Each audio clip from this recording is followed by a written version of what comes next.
Laurence Vanin, existe-t-il une philosophie de l'Égypte?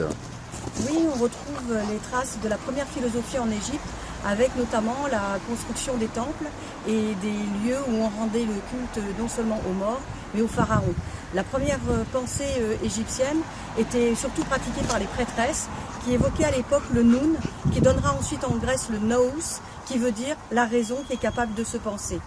Non seulement on parle du Noun, mais ça sous-entend aussi que les hommes ont bien les pieds sur terre et qu'ils sont obligés d'avoir une sorte de référent abstrait qu'ils nommeront Dieu, et surtout ces dieux qu'ils envisageront, ces dieux du soleil, et qui seront toujours en rapport avec la matrice qui est l'eau, puisque les crues du Nil fédèrent aussi tout autour de la cité les récoltes et organisent et structurent les terres.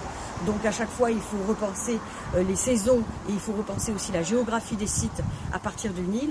Et bien on réalise finalement que dans l'Égypte déjà, il y avait par l'intermédiaire du dieu Ré, puis par l'eau qui était nourricière et qui permettait aussi les moissons, un rapport entre le terrestre et le céleste. Le céleste permettait finalement aux prêtresses d'invoquer les dieux, de penser l'abstraction d'une âme qui pouvait vivre dans l'au-delà. C'est pour ça que les pyramides nous permettent de comprendre pourquoi les pharaons étaient déjà parés de tous les attributs qui pouvaient leur servir dans l'au-delà. Ainsi, le Noun donnera naissance ensuite, en se déplaçant dans la Méditerranée et en passant par la porte au lion de Mycène, d'envisager une philosophie du nous, c'est-à-dire de la pensée, de l'intelligible, de l'arrière-monde et bien évidemment du spirituel. C'était Laurence Vanin pour évoquer l'origine de la philosophie égyptienne.